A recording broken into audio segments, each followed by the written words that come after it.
Daehyun stared at his computer screen for the third time that night. The numbers made no sense. Something massive had just appeared at the edge of Earth's orbit, and it was not moving like any asteroid or satellite he had ever tracked. His hands shook as he reached for his phone. The observatory in Seoul was quiet at 3 a.m. Most of his colleagues had gone home hours ago. Daehyun liked working the night shift because the stars were clearer. The data was cleaner. But tonight, the data was impossible. 12 objects, each one the size of a small city. They had appeared from nowhere, breaking every law of physics he understood. He called his supervisor first, then the Korean Space Agency, then anyone who would listen. Within an hour, every telescope on Earth was pointed at the same spot in space and, received the emergency call at the Military Communications Center in Busan. She had been monitoring standard radio frequencies when every screen in the room went white. Not static, not interference, pure white light that hurt to look at. Then a voice came through, speaking in perfect Korean and Chinese and English and every other language simultaneously. People of Earth, we are the Velthran Dominion. Your world is now ours. You have 48 hours to surrender all weapons and governments. Resistance will result in elimination. This is not negotiable. This is mercy. The message repeated 3 times, then the screens went back to normal. Hana sat frozen in her chair. Around her, other officers were shouting, making calls, pulling up defensive protocols that suddenly seemed pointless. She grabbed her radio and called General Kyung. Kyung was already awake when Hana's call came through. He had been in the military for 30 years, had served in conflicts that never made the news, had prepared for every possible threat. But not this. Never this. He stood on the roof of the command center, looking up at the night sky.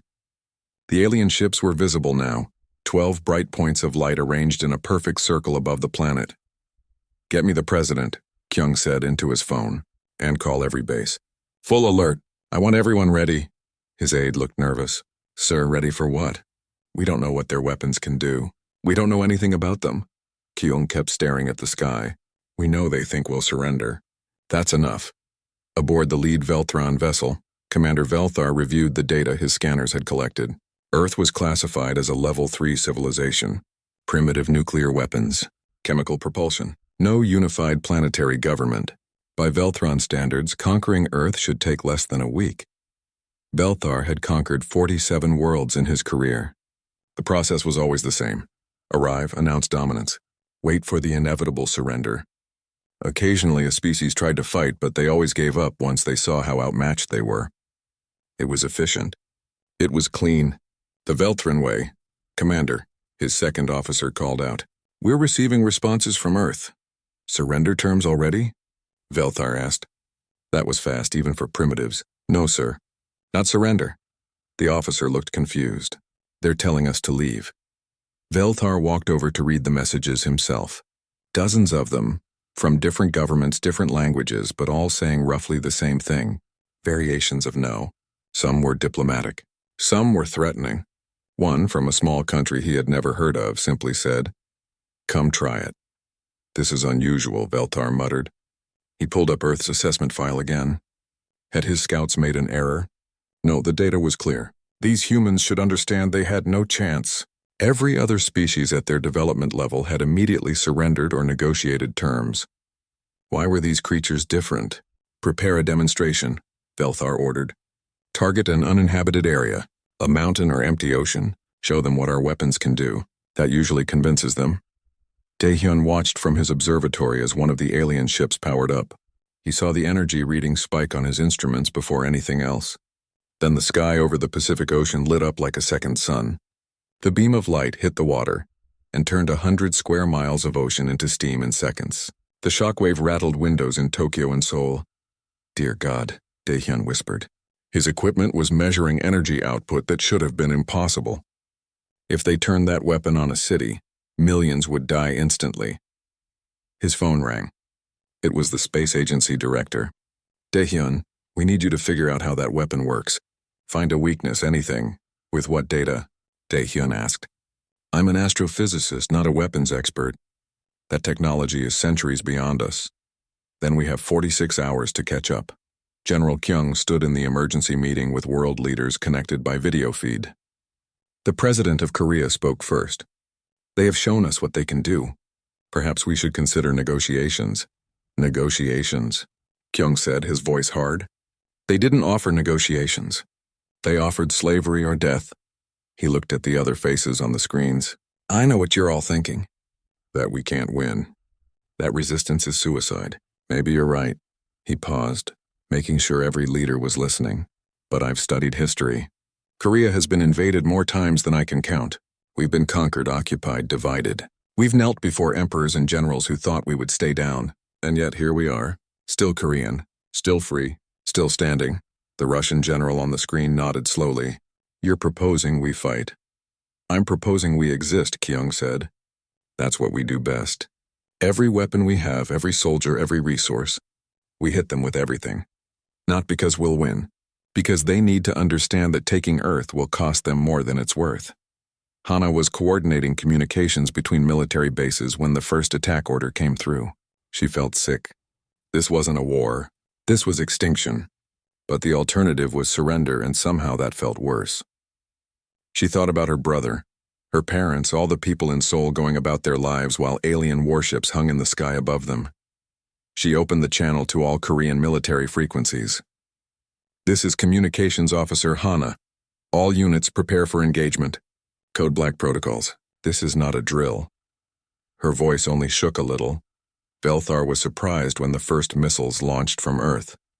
Primitive chemical rockets, easily destroyed by his defense systems. Then more came. Thousands of them. His ship shot them down effortlessly, but they kept coming. Radio signals flooded his communications, human voices shouting coordinates, targeting data. Confirmations. They're coordinating, his tactical officer said, confused. Every nation is sharing data, working together. According to our intel, these humans were divided, fighting each other.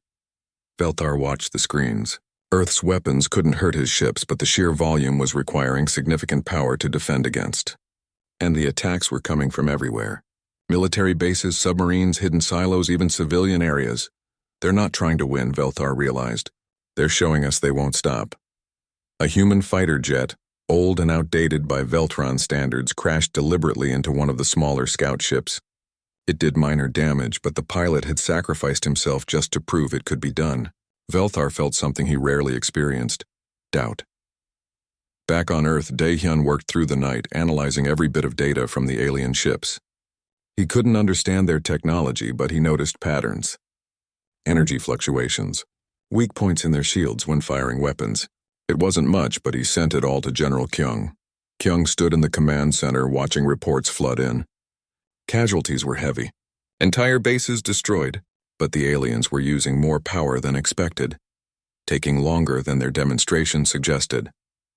Every minute humanity stayed in the fight was a minute they survived. Sir, an aide said, we're receiving a message from the alien commander. He wants to talk, Kyung smiled grimly. Good. That means we're annoying them. Patch him through. Velthar's face appeared on the screen, alien and cold. Your resistance is pointless. Stand down. Come down here and make us, Kyung replied. The connection cut off. Hana looked at Kyung. Sir, did we just make them angrier? Yes, Kyung said. But we also made them doubt. And doubt is a weapon they've never faced before. Above Earth, Velthar called his council. The conquest of Earth should have been finished by now. Instead, these humans were costing him ships, time, and resources. He needed to understand why they fought when they had no hope of winning. One of his scholars, an elder named Morthen, requested permission to speak. Commander, I suggest we review the ancient records. There may be something about this planet we've missed. Velthar nodded. Do it. I want answers before we proceed with full assault.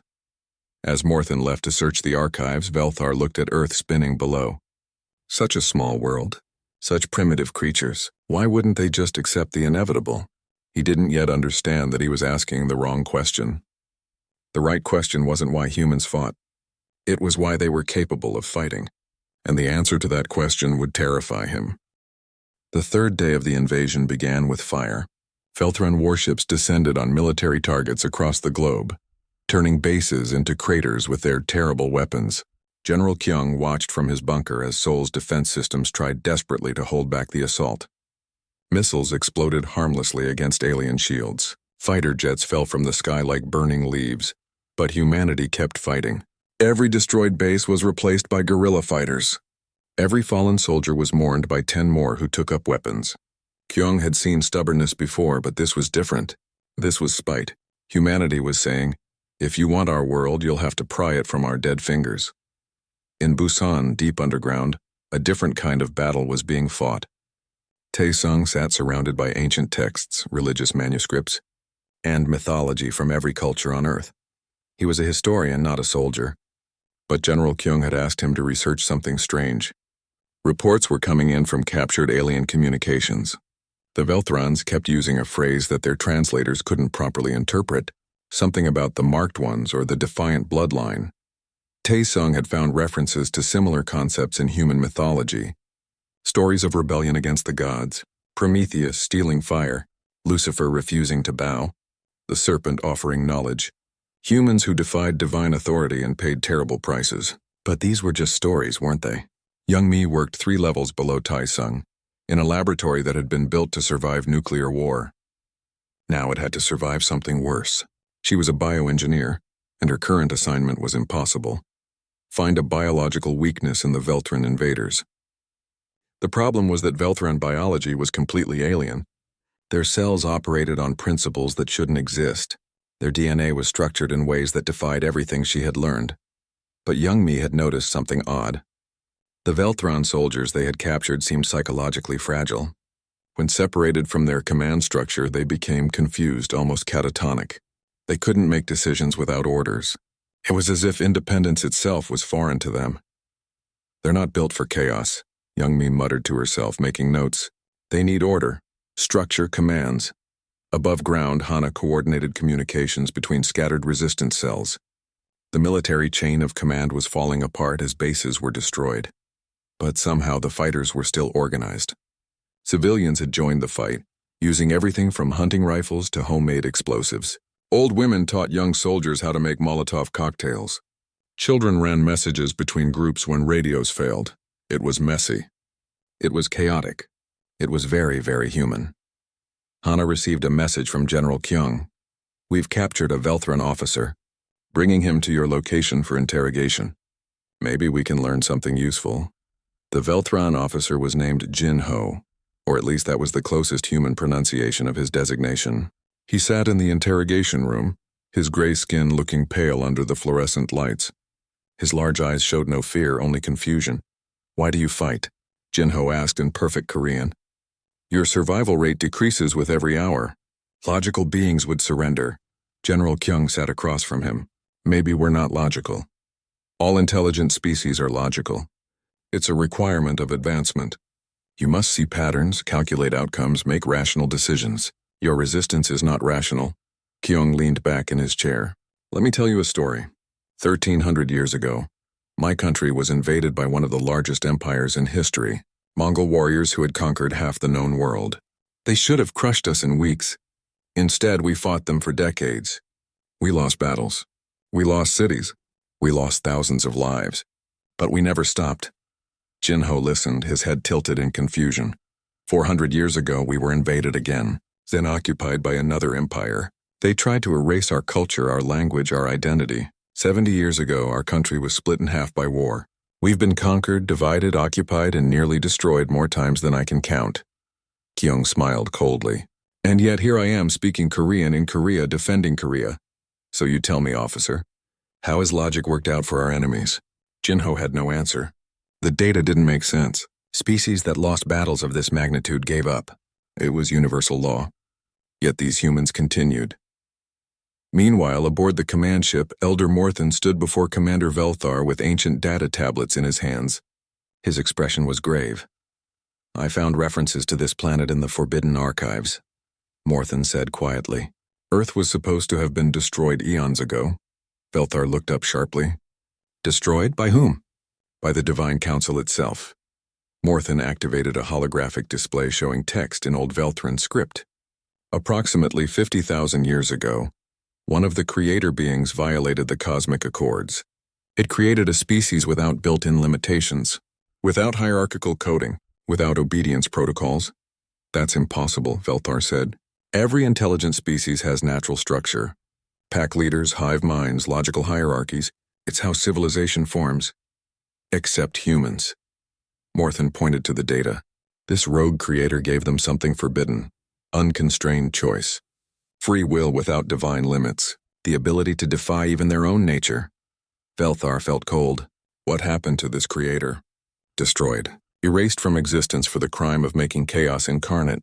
And humanity was meant to be eradicated too. But Earth was remote, barely catalogued. Somehow it was overlooked. Morthen looked at Velthar with ancient eyes. Until now. Below, in the Busan bunker, Tae-sung made a connection. He ran through the corridor to Young Mi's lab, nearly tripping over equipment. Look at this. He spread papers across her workstation. Every major human mythology contains the same story. A divine being gives humans something forbidden. Fire. Knowledge. Choice. And every time, that being is punished by the gods. Young Mi looked at the papers, then at her biological scans of the Velthrons. What if it's not mythology? What if it's memory? What do you mean? Your myths say humans were given something the gods didn't want us to have. My research shows the Velthrons are biologically programmed for obedience. Their brains literally can't handle making choices without authority. Young Mi pulled up brain scans. But human brains? We're wired for independence, for defiance. We can override every survival instinct if we decide to. We choose to die rather than submit. Tae-sung sat down heavily. We're not just different. We're forbidden. Exactly. And if these invaders know that... They looked at each other in horror and excitement. If the Velthrons understood what humans really were, they might leave. But they might also try harder to destroy Earth completely. General Keong received their report while coordinating a resistance attack on a landed Velthron transport. He read it twice, then called Hana. Get this information to every human resistance cell. Every government still operating, everyone. His voice was hard. If we're going to die, we die knowing what we are. We're not just fighting for survival. We're fighting because we're built to fight. It's in our DNA. Hana sent the message out on every channel. Within hours, it spread across the planet. Humans who had been wavering, who were considering surrender, suddenly understood. They weren't weak for fighting a hopeless battle. They were doing exactly what they were created to do. Defy the odds. The resistance intensified. Velthran supply lines were sabotaged. Landed troops found themselves ambushed by enemies who refused to follow logical military tactics. Humans hid in cities, used hostages, fought from schools and hospitals. Nothing was off limits. Nothing was too costly. Aboard the command ship, Velthar reviewed casualty reports with growing concern. He had lost 12 ships, hundreds of soldiers. His fuel reserves were depleting faster than planned. The invasion was supposed to be over by now. Sir, his tactical officer reported, we're intercepting human communications. They know about the forbidden creation. They know what they are. Velthar felt something close to fear. And their response? They're celebrating, sir. They're calling themselves children of chaos and the divine mistake. It's making them fight harder. Morthen entered the bridge looking older than his centuries. Commander, I found more records. 23 different civilizations have attempted to conquer Earth throughout history. Not recently, thousands of years ago when humans were even more primitive. And, Velthar asked, though he suspected the answer, none of those civilizations exist anymore. Morthen pulled up the data. The oldest record is from the Korvath Empire, 16,000 years ago. They landed on Earth with superior technology. Within 300 years, their entire empire had collapsed from internal rebellions. The historical analysis suggests that captured humans spread the concept of free will to Korvath slaves. The idea infected their civilization like a virus. Velthar stared at the data in disbelief. You're saying humans are a mimetic hazard? That exposure to them causes social collapse? I'm saying they're exactly what the Divine Council feared. A species that can turn any other species against its own divine programming simply by existing near them. Morthen looked tired. We shouldn't be here, Commander. This planet should have remained undiscovered. In the Busan bunker, Young Mi was working on something new. If humans were biologically programmed for chaos and independence, could weaponize that. The war entered its second week and Earth was dying. Cities burned. Oceans boiled where Velthran weapons struck. The death toll climbed into the millions, but the planet still fought. Every bombed city became a maze of guerrilla fighters. Every destroyed base was replaced by hidden cells that struck from shadows and vanished like smoke. Commander Velthar no longer slept well. His fleet had conquered 47 worlds, and most battles lasted less than 3 days. Earth should have fallen in hours. Instead, his forces were ground down in a war of attrition against enemies who used tactics that made no logical sense. Suicide attacks, civilian uprisings, soldiers who fought to their last breath instead of surrendering when clearly beaten. The humans had captured several more Veltran soldiers. Velthar watched the interrogation feeds, trying to understand these creatures better. One human soldier, captured after a failed assault, was being questioned by a Velthran intelligence officer. The human's name was Jin Ho. He sat calmly despite his injuries, blood drying on his uniform. The Velthran interrogator loomed over him. "Your forces are broken," the interrogator said. "Your cities are ruins. Why do you continue?" Jinho smiled through split lips. "Let me tell you about my people. 3,000 years ago we built great kingdoms, they fell. 2,000 years ago we were invaded by warriors from the steppes. They conquered us. We survived. 1,000 years ago we were invaded again. And again. And again." He leaned forward despite the pain. "We've been conquered by Mongols, Chinese dynasties, Japanese empire. We've been colonized, divided, occupied. Our language was banned. Our names were taken. Our culture was nearly erased." The interrogator looked confused. "Then you should understand defeat. You should know when to submit." "Submit?" Jinho laughed, and it sounded like breaking glass. "We're Korean. We don't know what that word means. Every conqueror thought they had won. And where are they now? Gone, fallen, forgotten, but Korea?" He tapped his chest. "Still here. Still speaking Korean. Still existing out of pure spite."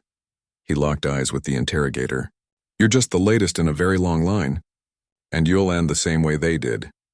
The interrogator sent the footage to Velthar with a note. "Their psychology is aberrant. They view historical defeats as victories. They should have developed learned helplessness.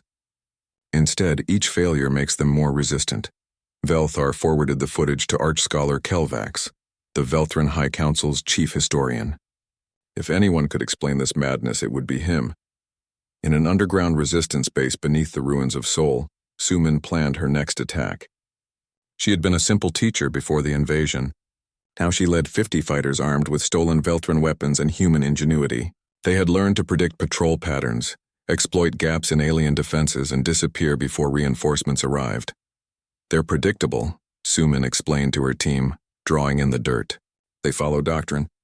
They can't improvise. When we hit them here, they'll respond exactly like they did last time. Which means we'll be waiting here."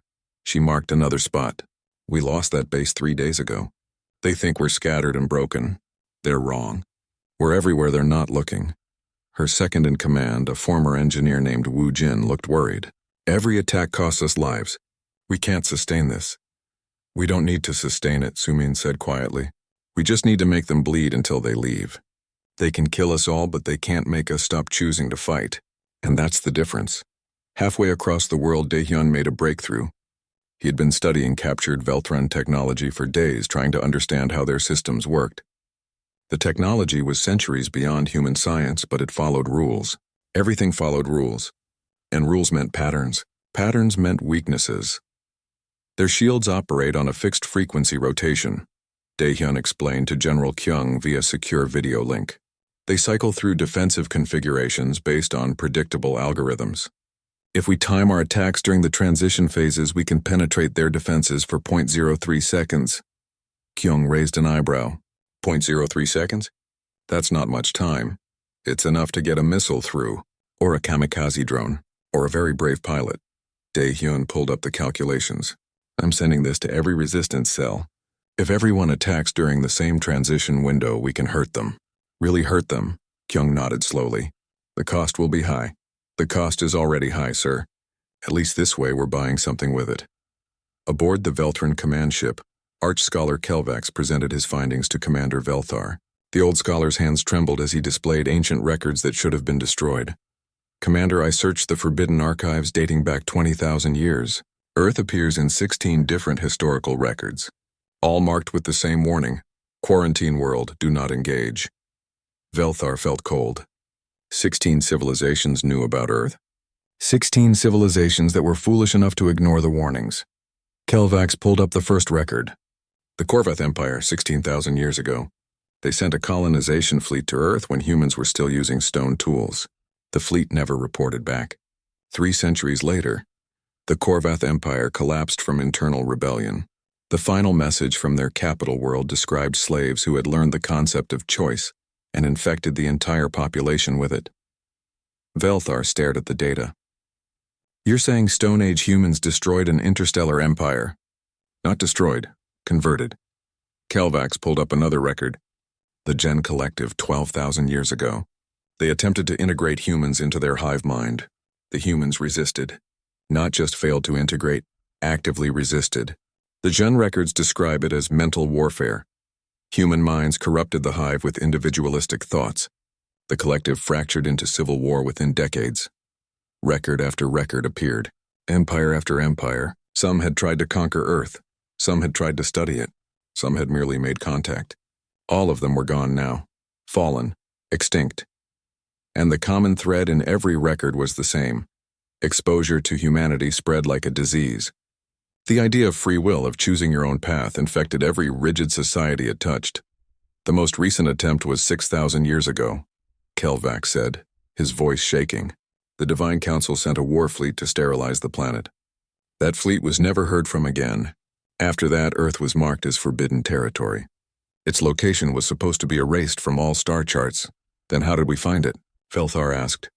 Our scouts stumbled across it by accident 3 years ago. They didn't know the history. They just saw a primitive world ripe for conquest. Kelvax looked at Velthar with ancient eyes. We should have left it undiscovered.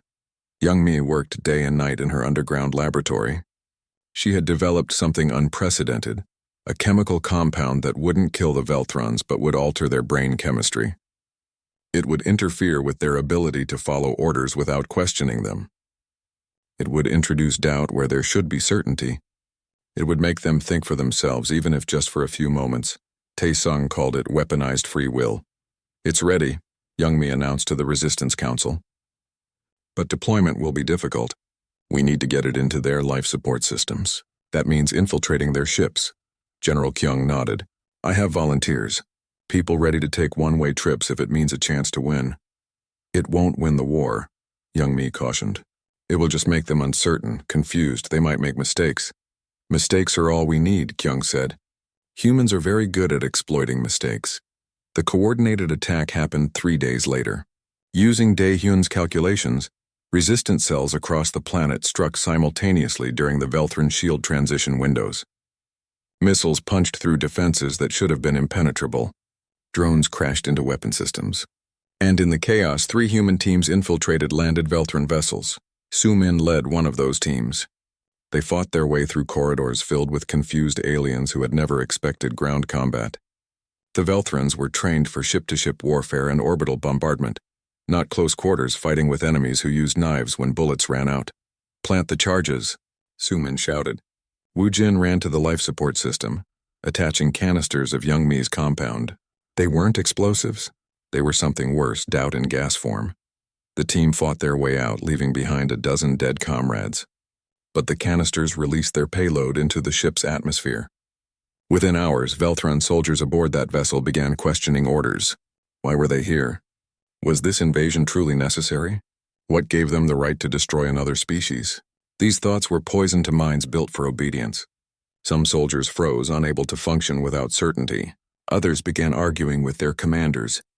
The ship's efficiency dropped by 40%. Velthar watched in horror as 3 of his vessels reported similar symptoms. His doctors couldn't find a disease. His technicians couldn't find a weapon. But his soldiers were becoming human, questioning, doubting, choosing. Sir, his tactical officer reported, voice shaking. We're receiving a message from the home world. The invasion fleet needs to return. Our territory is falling. Velthar looked at the tactical display. He had started with 12 ships. The Velthran fleet hung in orbit like dying stars, preparing to leave. Commander Velthar stood on his bridge, watching Earth spin below. 16 days of fighting, 9 ships remaining from his original 12. Thousands of soldiers dead or infected with human ideas. his home world burning under invasion while he wasted resources on a planet that refused to die. But something stopped him from giving the final retreat order. Maybe it was pride. Maybe it was the growing doubt in his own mind, the infection that young Mi's compound had started. Or maybe it was the message that had just arrived from Earth. A single transmission, sent from General Kyung on an open channel so all Velthron ships would receive it. "We need to talk." In the Busan bunker, deep beneath the ruins of Seoul, an impossible meeting was being arranged.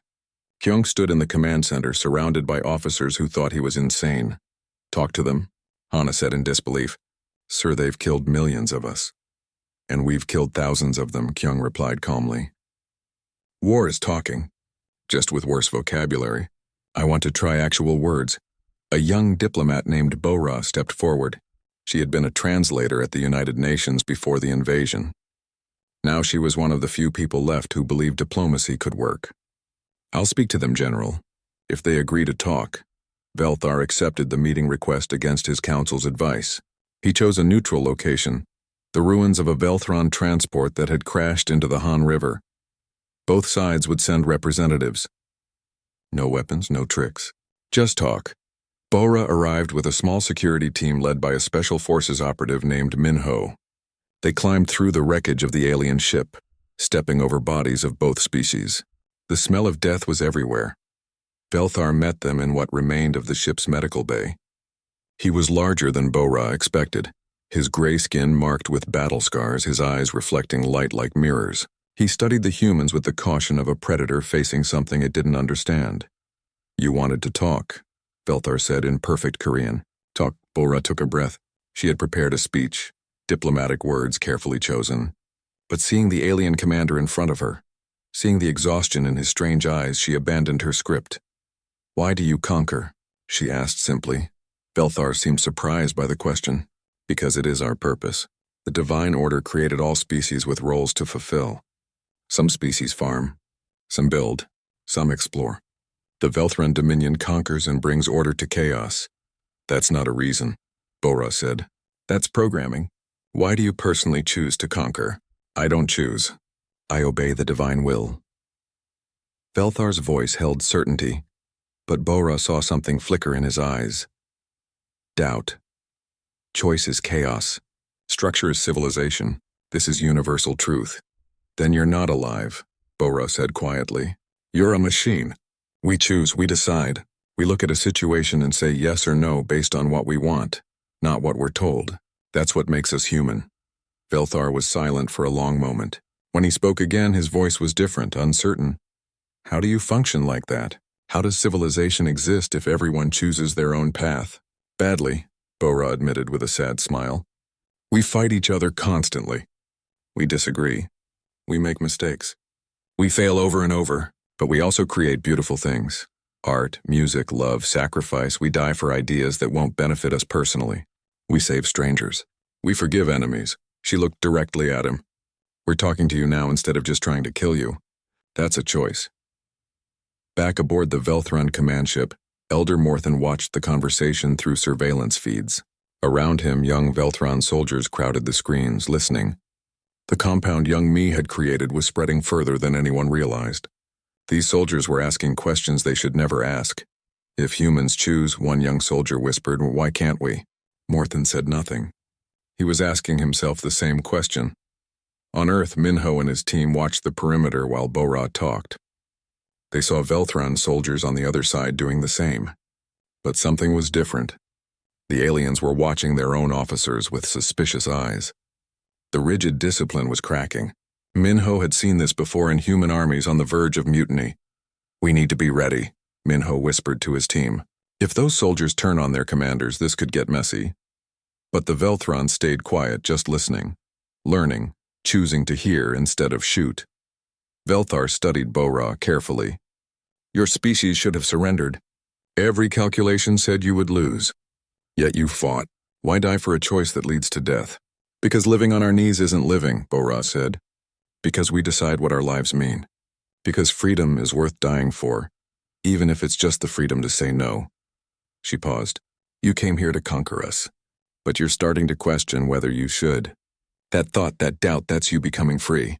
Free? Belthar laughed bitterly. I'm infected, corrupted. When I return to the Divine Council, I'll be executed for failure and contamination. Free is another word for dead. Only if you go back, Minho said from his position by the door. You could choose not to. Every Velthron in the room turned to look at him. The concept was so alien they couldn't process it at first. Not follow orders? Not return home? Simply refuse? That's desertion, Velthar said. My entire species would hunt me. Yes, Minho agreed. Welcome to freedom. It's expensive. In the Busan bunker, Daehyun monitored the meeting while simultaneously tracking something terrifying. Long-range sensors had picked up new signatures entering the solar system. Not Velthran ships. Something older. Bigger. The energy readings were orders of magnitude higher than anything the Velthrans had. General, Daehyun called Kyung urgently.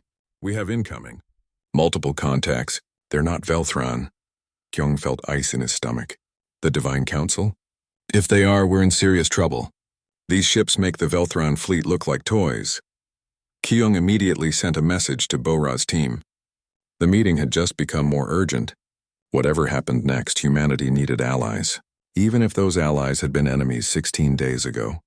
Bora received Kyung's message and showed it to Velthar. The Divine Council is coming. They're coming to finish what you started. Velthar checked his own sensors and confirmed. His officers were panicking. The Divine Council never left their throne worlds unless the situation was catastrophic. They were coming to eradicate Earth completely, and probably to eliminate his contaminated fleet as well. They'll kill all of us, Velthar said quietly. Human and Velthran alike. You infected my soldiers with choice. That makes us as dangerous as you. Then make a choice now, Bora said urgently. Right now. Do you keep following orders that will lead to your death? Or do you choose something different? Velthar looked at her, then at his own soldiers watching through the surveillance feeds. He thought about 16 days of fighting creatures who refused to give up. He thought about the doubt growing in his mind like a disease or an awakening. He thought about returning home to execution or staying to fight gods. What are you offering? He asked. Alliance, Bora said. Stand with us. You tried to conquer us. We should hate you. But we know what it's like to be crushed by tyrants who think they own you. Stand with us and maybe we both survive. Or at least we die choosing to fight instead of dying on our knees. It was the most human thing Velthar had ever heard, offering alliance to an enemy. Forgiving the unforgivable. Choosing possible death with dignity over certain death through obedience. He made his choice. Attention all Velthran vessels. Velthar broadcast on all channels. We are not leaving Earth. We are not returning to face execution. The Divine Council is coming to destroy us all. I am making a choice they taught us never to make. We stand with humanity. We fight the gods, silence followed. Then slowly, one by one, his ships acknowledged. Not all of them. 3 ships broke formation and tried to escape the system. But 6 remained. 6 ships worth of soldiers choosing rebellion over obedience. Elder Morthan appeared on Velthar's screen, tears running down his gray face. I never thought I'd live to see our people choose. Thank you, Commander, for freeing us before we die. On Earth, General Kyung watched the impossible happen. The Velthran fleet was repositioning, joining Earth's defensive formations. Combined human Velthran forces preparing to face enemies that had destroyed civilizations for millennia. Hana coordinated communications between the 2 species. It was chaos. Translation errors. Cultural misunderstandings. Velthran tactical doctrine clashing with human improvisation. But slowly they found a rhythm. The Velthrans had superior technology. Humans had tactics that didn't follow any rules. Young Mi and Velthran scientists worked together, sharing data. Daehyun and Velthran engineers tried to integrate weapon systems. Sumin's resistance fighters taught Velthran soldiers how to think without orders, how to improvise, how to break rules. Minho led combined strike teams in preparation for ground assault. The gods are coming, he told a mixed group of humans and Velthrans. They think we'll bow. They think we'll accept our place. But humans don't bow. And you chose not to bow anymore. So let's show them what happens when slaves remember they can stand. Taesung researched everything available about the Divine Council. They were ancient, powerful. They had ruled the galaxy for millennia by giving each species a role. The Divine Council's fleet descended like falling stars, 7 ships, each one ancient and terrible, carrying weapons built when Earth was still learning to make fire. They positioned themselves in orbit, forming a perfect geometric pattern around the planet. It was beautiful and horrifying at the same time. Commander Velthar stood on the bridge of his flagship, now positioned alongside human defense satellites and makeshift battle stations. His crew worked beside human engineers, their gray fingers and human hands operating controls side by side. 3 days ago, this would have been unthinkable. Now it was survival. They're powering weapons, Daehyun reported from his position monitoring energy signatures. The astrophysicist had become Earth's primary sensor operator. Those readings are impossible. They're generating enough power to sterilize the entire planet's surface. General Kyung stood in the command bunker in Busan, watching tactical displays show the impossible odds. 6 Velthron ships and humanity's scattered forces against 7 Divine Council vessels. Mathematics didn't favor them. But humans had never been good at mathematics when it came to giving up. All forces, this is Kyung. We're outnumbered. We're outgunned. We're probably going to die. He paused, looking at the faces around him. Hana at communications. Young Mai preparing her biological weapons. Taesung reviewing ancient strategies. But they don't know what it means to fight people who've already decided death is acceptable. Make them pay for every inch. Bo-Ra opened a final communication channel to the Divine Council, knowing it was probably pointless. But humans always tried talking before dying. It was part of what made them human. Divine Council, this is Earth's diplomatic representative. Why are you doing this? We've never threatened you. We just want to exist. The response came in a voice that sounded like grinding planets. You are the forbidden creation. Your existence violates cosmic order. You were marked for deletion 50,000 years ago. This is not war. This is pest control. Pest control? Bo-Ra felt anger rising. We're sentient beings. We think, we feel, we love and hate and dream. You don't have the right to delete us. Rights are granted by the divine order. You have no rights. You are chaos incarnate. Every species you touch becomes infected with your defiance. You turn order into anarchy. You must be eliminated. Taesung listened to the transmission and suddenly understood. They're not killing us because we're dangerous militarily. They're killing us because we're dangerous ideologically. We make other species ask questions they're not supposed to ask. Like why they should obey gods. Youngmi said. Exactly like that. The Divine Council ships opened fire. Beams of pure energy lanced down from orbit, targeting military installations and cities alike. But Earth had learned from fighting the Velthrons. Civilian populations had been evacuated to underground shelters. Military forces were scattered and mobile. The first strike destroyed infrastructure, but killed fewer people than the Council expected. Human and Velthron ships launched counterattacks. Missiles and energy weapons struck Divine Council shields, doing minimal damage but proving that the gods could be touched. And if they could be touched, they could be hurt. Velthar coordinated the fleet movements using Velthron tactical precision combined with human unpredictability. Attack pattern Delta 7, he ordered, then immediately changed it. Wait, cancel that. Pattern Omega 2. No, actually, just hit them randomly. Concentrate fire on their weakest shields, then switch targets when they adapt. His tactical officer looked confused. Sir, those aren't standard tactics. I know, Velthar said with something that might have been a smile. I'm improvising. I think I'm starting to understand what humans mean by jazz. On the ground, Sumin led her resistance fighters in a desperate gambit. One of the Divine Council ships had landed to deploy ground troops. The gods wanted to claim Earth personally, to walk on the planet they were sterilizing. It was pride. It was ritual. It was also a mistake. They think we're already beaten, Sumin told her team. They're not taking us seriously. Let's remind them why that's a bad idea. Minho's special forces joined Sumin's resistance. Combined human Velthron strike teams moved through the ruins of Seoul, using guerrilla tactics against enemies who had never faced guerrilla warfare. The Divine Council soldiers were powerful, armored in technology beyond understanding, but they followed predictable patterns. They expected enemies to face them directly. They're gods, Minho explained to a young Velthron soldier fighting beside him. They're used to people worshipping or running. They don't know what to do with people who just shoot them in the back.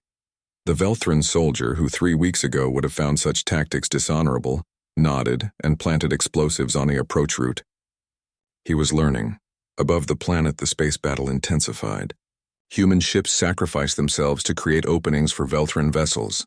Velthran ships provided cover for human fighters. It was messy. It was improvised.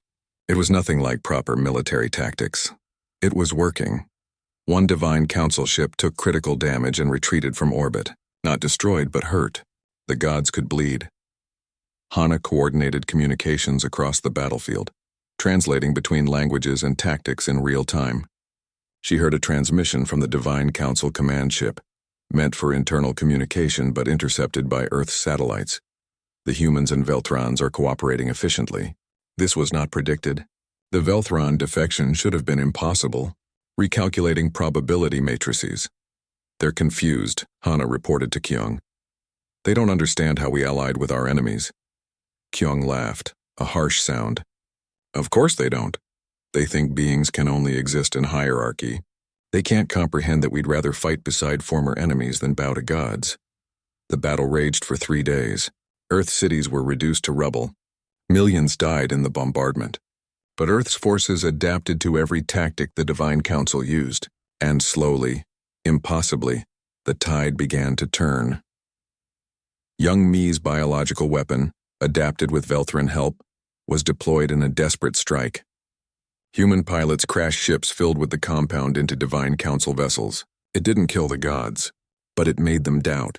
And doubt is fatal to beings who rule through absolute certainty. Divine Council soldiers began questioning orders, not refusing them yet but hesitating, asking why, wondering if there might be another way. The infection was spreading. Meanwhile, something unexpected was happening across the galaxy.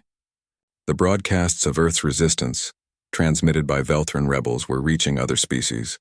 Species that had served the Divine Council for millennia, and those species were asking dangerous questions. Why do we obey? What if we chose differently? What gives the Divine Council the right to rule us? Rebellion sparked on 100 worlds. Small at first, a factory refusing quotas, a colony ignoring directives. But small sparks can start great fires. The Divine Council received reports of uprisings and realized their worst fear was coming true. Earth wasn't just resisting. Earth was teaching resistance. The idea was spreading faster than they could contain it.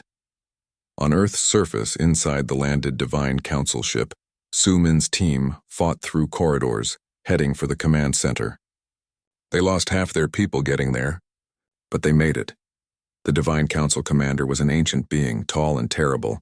He looked at the humans and Velthrans who had invaded his ship with something like confusion. "You cannot win," he said. "Even if you kill me, the Council will send more ships. You are delaying the inevitable." "Maybe," Su-Min replied, raising her weapon. "But we're really good at being inevitable problems." She shot him. The commander fell. Not dead, his armor was too strong, but wounded. And the sight of a wounded god sent shockwaves through every being that witnessed it. In orbit, Daehyun noticed something. The Divine Council ships are receiving messages from their home territories. A lot of messages. Urgent ones. Velthar intercepted some of the transmissions. Their empire is burning. Rebellions everywhere. They're requesting fleet support to suppress uprisings. "They're losing control," Kyung said quietly. "Not just of Earth, of everything." The Divine Council faced an impossible choice. Stay at Earth and risk losing their entire empire to rebellion, or abandon Earth and admit defeat to a species they had come to exterminate. The Council chose retreat, not because they lost militarily, but because they lost ideologically. They couldn't afford to fight Earth while their own subjects were learning to say no. The remaining 6 Divine Council ships withdrew from Earth's orbit. They broadcast one final message: "This is not over.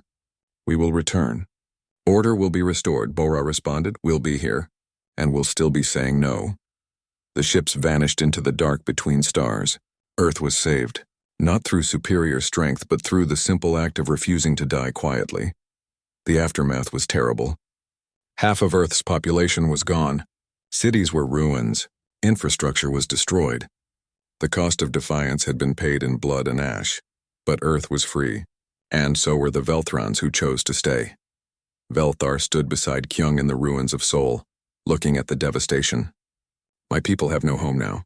The Divine Council will hunt us. Your people have every reason to hate us for what we did." "Yeah," Kyung agreed. "You killed millions of us. We should hate you." He paused.